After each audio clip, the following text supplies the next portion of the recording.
So I want to just briefly talk about dementia and delirium, because there is a difference between dementia and delirium. What I typically hear when I go into the nursing homes is that these behaviors are normal. This person has done this all the time. But in reality, it's not always the dementia that's actually causing the behaviors. Delirium is very common in the elderly. If it's left untreated, and it's often mislabeled as a change in the dementia, or the people are considered sundowning, especially those that have been diagnosed with dementia.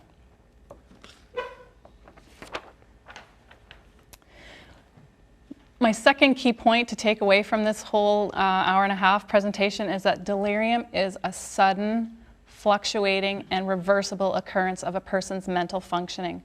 So it's a fast and sudden change in behavior between 24 and 48 hours of their baseline. Please don't think that it is just the dementia worsening. So if you've seen somebody that maybe typically calls out, help me, help me, help me, and all of a sudden they're crawling on the floor and they're seeing things and they're talking to children in the room, that's not typical normal behavior for them. That's a fast, sudden change in their functioning. And we need to know, the doctors and the nurses need to know what's going on with this lady. A delirium will develop quickly over hours or days. It's typically characterized for the person they'll struggle to pay attention. They'll be very disoriented and they'll not be able to think clearly. They'll have difficulty concentrating and not being oriented to time and place. They'll have rambling speech, or they'll be speaking incoherently. And I've gone into a room one week and had a typically normal conversation with one gentleman and went back to his room the next week to see what was going on. He couldn't tell me who I was. He thought it was 1942. He still thought he was 17 years old and he could barely breathe. He ended up having a pneumonia. His SATs were at 62%. He was very, very, very sick. So it's a fast, sudden change in behavior. Don't just automatically chalk it up to this is the dementia getting worse, or this person just didn't have enough sleep. If you see some out of character behaviors for that person, please let the nursing staff know or your family physician know, because there's something actually happening for that person. So delirium can be characterized by the following. They'll have misperceptions and illusions. So they may say, there's somebody in my room, I can't go in there, there's someone in my room. Or I'm seeing something. A misperception is different than a hallucination. A misperception is seeing something and misinterpreting it as something else. So think about somebody that hasn't had their glasses on in a couple of years, and they see a pillow on the bed. They might say, there's somebody in my room. They're misperceiving it. It's actually not somebody in their room, it's actually a pillow. It's just that their vision at that time of the day they can't see. They'll have disturbed sleep, which varies from night to night. I've had several residents in long-term care who haven't slept for 4 or 5 nights in a row. And it wasn't picked up as a delirium, and they were given a sleeping medication, and then we had several falls. So sometimes when we don't do our detective work, when we don't look what we're supposed to be doing, we miss it, and then we end up medicating them, and then we have all kinds of problems from the medication. Whereas if we would have done the delirium screen, we could have cured the delirium and we wouldn't have needed all the other antibiotics or all the other, not antibiotics, antipsychotics or sleeping medications on top. So it's really about being a detective and figuring it out. And again, you will see fluctuations in emotions for people that have a delirium. So if you look at this chart, I've divided up into dementia, delirium, and depression. In the community, 0.7% to 8% have dementia. In long-term care, 12% to 67% have dementia. And in acute care, 7% to 69% will have dementia. If you look at the delirium scores, in the community, 0.5 to 35% will have a delirium, which is more than the dementia in the community. 10% to 89% will have a delirium in long-term care. And so that's where it's always my go-to, what's going on when I go into long-term care, is 89% of these people are probably going to have a delirium. And then acute care, 10% to 60%. So I know if there's any staff in the homes that I go to, they're pretty sure that I'm going to say, have you done a delirium screen? Is there a urinary tract infection? Because chances are that's what's causing the behavior. Not all the time, but a good chunk of the time. And I think the numbers there in that middle column under 10% to 89% really does show us the amount of delirium that happens in long-term care and the hospital as well. One thing that I do want to say that I should have said at the beginning of this talk is that I work with the seniors mental health team. So I have the pleasure and the honor of working with doctors Thorpe, Davidson, Baylod, and Prasad as a team, and we go into all the long-term care homes. Some of these slides are from Dr. Davidson's slide sets that she's given me permission to use before. So some of you may have seen these slides in geriatric grand rounds or in some of their other presentations. So these are giving some credit to Dr. Davidson as well. So what are the risk factors? So Tracy, you're telling me that there's a sudden change in behavior. Well, what do I look for? Well, I always go looking for a couple of things. Number one, I always say, have you checked for a urinary tract infection? Urinary tract infections are very, very common in long-term care. And so you should always look for the first one, the urinary tract infection. Lots of them go untreated for several days, and then the behavior happens, and then we get a delirium. And then they have a raging bladder infection by the time we get it treated. We need to look for dehydration and malnutrition. Think about the people that have short-term memory loss. They may not be able to sit long enough to eat or sit long enough to drink. So it's up to us as staff members and family members to make sure that they're getting the proper nutrition and the proper hydration so they don't end up with a delirium. There are a lot of people in long-term care that are dehydrated. Physical restraints. Saskatoon Health Region has a least restraint policy. I don't see restraints that often in long-term care, but physical restraints will lead to a delirium. I think that probably happens more so in the hospital. Pneumonia. I mean, I saw a gentleman last week that I mentioned about that had a pneumonia, and he was delirious. Sensory deprivation, being in their room for days and days and days, or not seeing anybody. I read a study a couple of years ago that talked about, it was an English study that talked about the amount of touch and interactions that residents in long-term care actually have with staff, and it was something like 15 minutes out of the day per resident, per 24-hour period, and something like 8 minutes out of those 15 were related to care. That's pretty sad. I mean, each one of us will be able to leave here and we'll have more than 15 minutes of communication and touch and intimate touch and conversations with people. So are our residents, are the people in the hospital, are they being sensitized enough? Are they interacting with people enough? Don't just walk by that hall. Don't walk by that room. Just stop by, say hi. Just think about the quality of life that you're adding for those people. Lots of them don't have families. So even just you stopping in and holding onto their hand is a huge, may not be for you, but for that one particular person. I have to say that I wake up every day, and one of my goals is to make somebody smile in a nursing home in a day. That's my minimal goal, minimal. Because I know that study, and I just want to try and make someone else's life a little bit better for them for that day and that moment. So again, pain, I talked about that earlier. Pain is huge. 60 to 80% of people that live in long-term care that have pain, it's untreated. And so we have to know that there's different types of pain, can be treated with different types of medications. So if you know typically what type of pain a person has, you can have a conversation with the doctor to get the appropriate pain medication. I do hear, well, I don't want my mom addicted to pain medications. And then there is a risk, very slim risk. But do you want your mother to live at the end of her life in pain? Because if she's in pain and they're touching her and they're rolling her and they're transferring her, chances are staff are getting hit as a result of it. People with dementia do not or have a very tough time expressing pain, so there are actual tools that you can use for people that have cognitive impairment called the PACSLAC and the Pain Aid, P-A-I-N-A-D, that staff in the hospital and staff in long-term care can use to see if there's actual unmanaged pain. Hospitalization will cause a delirium, surgery, any anesthetics that are used during surgery, and pain relievers after surgery. So those are all things. And I have seen delirium related to room move. I just saw a lady last week. She went from her home to a rural hospital to Saskatoon City Hospital to Royal University Hospital to a nursing home. That's 5 moves in 6 weeks. That's a lot of stress on a person. So we may not realize it, but that's huge. And I can't imagine what it would be like knowing that that was the last time that I'll ever get to see the inside of my house again. So remember, loss also comes with those types of things. So what are the risk factors for delirium in the elderly? Well, advanced age, male sex, residence in an institution, that should probably say residence in a nursing home or in a hospital. Cognitive impairment, specifically dementia, is a risk factor for delirium. Depression, severe medical illness, and all the comorbid things that we have as we age. Medication use, specifically narcotics and psychotropics. So psychotropic medications are things like Haldol, risperidone, Seroquel. Those types of things will cause a delirium. Fractures, fevers will cause a delirium.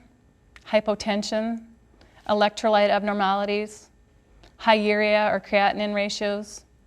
But look for dehydration, look for pain, look to see how the kidneys are functioning.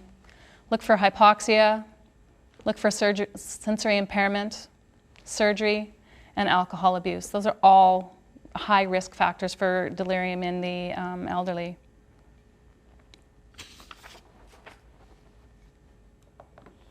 So what are some of the risk factors, again, precipitating the delirium? These are just more of a list. Medications will cause it, as I mentioned before. Stoppage of a medication, stopping cold turkey in some medications can cause a delirium. Sudden alcohol withdrawal, so I know we've had people go from their home inebriated into acute care and then come up with a delirium. Abnormal blood levels, under or active thyroid, or use of bladder catheter. So those are all the things that we need to look out for. Most of these things are medical things that we need to watch for with the delirium. So how do I diagnose a delirium? What do I look for? Well, there's a few things that I've given you here. One of the analogies that you can use when you think somebody has a delirium, you can use the I watch death analogy. So I watch death. I stands for the infections. So do they have a pneumonia? Do they have bronchitis? Are they withdrawing from something? Is there any acute metabolic things going on? What are the toxins going on in their bodies? Is something happening there? What is their CNS pathology?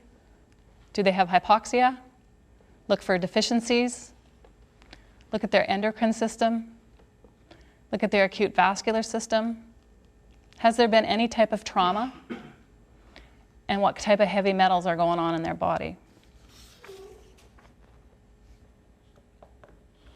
Or if you can't remember I watch death, you can look at this one. It's called delirium, which stands for D is for drug intoxication and withdrawal. E, emotional. Are they agitated? Are they depressed? Is there a mania going on?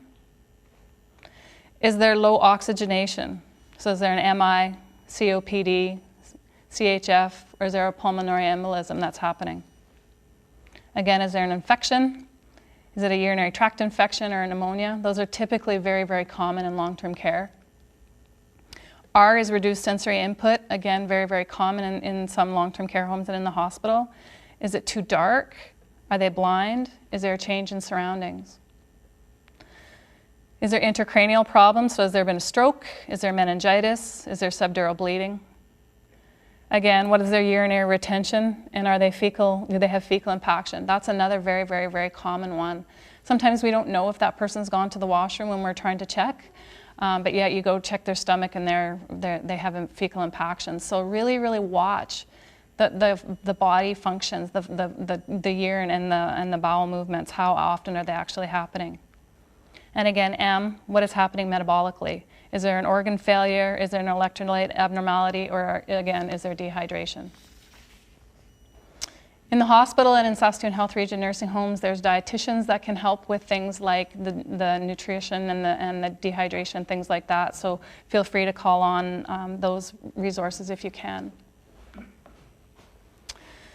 So there's 3 different types of delirium subtypes. The first type is called hyperactive delirium.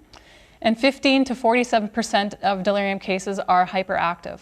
And so what you'll see is you'll see patients, they're restless, they're agitated, they're hyper alert, and they often can be psychotic. So they'll have delusions and the hallucinations, and they can be very, very aggressive. And that's typically the people that I see in long-term care are the hyperactive delirium people. You can have are the hyperactive, then you will have hypoactive delirium, and there's 91 to 71% of cases of people that have delirium have hypoactive. And patients will appear lethargic, they'll be drowsy, they'll be sluggish, they'll have a really hard time trying to get a sentence out. It's almost like they just want to keep closing their eyes and going back to sleep. And lots of time they'll say, just leave me alone, I'm just so tired, just leave me alone, I want to go, just leave me alone. They respond slowly to questions, and they have decreased spontaneous movement, and they really seem sedated. It almost seems like they're drunk, or that they're just not really, they're not doing well.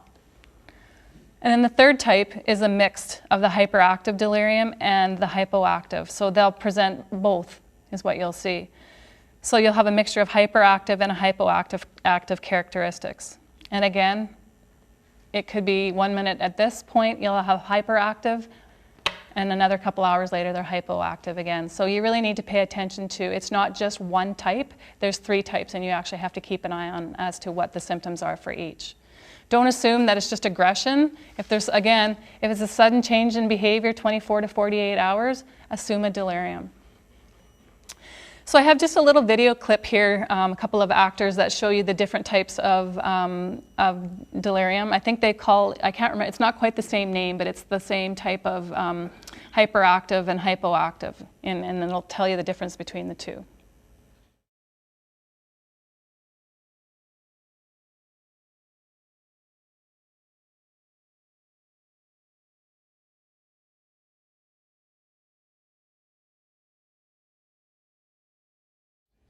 So that was just a quick video clip just to talk about, they called it quiet delirium and excited delirium, but it's just the same as the hypoactive and the hyperactive.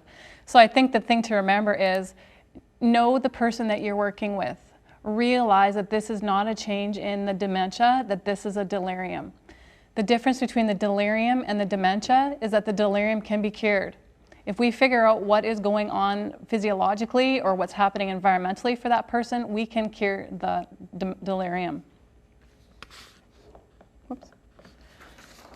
So there are some conditions that make older people more susceptible to delirium, and those include stroke, dementia, Parkinson's, and the use of 3 or more medications. And I typically see lots of people living in long-term care that are on 12 or 13 or 14 different types of medications. So always ask for a med review as well if you think that something else is going on. Pharmacies are more than happy to do it, or your family physician. And you know, immobility also will set you up for delirium as well. So how do you assess the delirium? Well, I typically use a form called the CAM, or the Confusion Assessment Management Screening Tool. It's an algorithm used to screen for delirium. So what you have to do is you have to screen for a couple of things. You have to have numbers 1 and 2, and either 3 or 4. So A is acute onset and fluctuating course. So what you would ask is there evidence of an acute change in mental status from presenting from baseline? Does the abnormal behavior come and go? Does it fluctuate during the day? And is there an increase or a decrease in the severity? When you're looking at inattention, you have to ask, does the patient have difficulty focusing attention? Do they become easily distracted? And do they have difficulty keeping track of what is said? So you need to have the presence of acute onset and fluctuating course, and inattention, and either number 3 or 4. So you need 1 and 2, or 1 of 3 or 4, if that makes sense. 3 is the disordered thinking. So is the patient's thinking disordered and incoherent? For example, do they have rambling speech, tough time to follow their conversation? Are they unpredictable, and are they switching between subjects? And are they unclear, or is there an illogical flow of ideas? Or altered level of consciousness. So overall, you need to look at what is the patient's level of consciousness. Are they alert? Are they vigilant or hypervigilant? Are they lethargic or drowsy but easily aroused? Are they difficult to arouse, or are they comatose? So those are just you need 1 and 2 for sure, and either 3 or 4. And the CAM, or the Confusion Assessment Management Methods screen, can be pulled up on the internet really, really easily. I pulled mine off of the Vancouver Island Health website. You can get it anywhere on there. It's open for public and for healthcare provider use. So that's just a picture of what the CAM looks like. This is typically what we use when we're in long-term care. So it shows you A and B, and it tells you you need either C, features on C or D. And if anybody in the audience is interested in taking one, I have a couple of copies here. So what do I do if I suspect a delirium? Well, you could do a delirium workup. So a delirium workup includes a complete blood count, or a CBC. You'll need to check the electrolytes, the BUN and the creatinine. You look at calcium, magnesium, and phosphate, the albumin, the liver function tests, TSH. You'll definitely want to do a urinalysis. And again, if clinically indicated, you'll want to do a chest x-ray, an ECG if possible, blood culture, and blood gases. But again, that depends on your nursing assessment.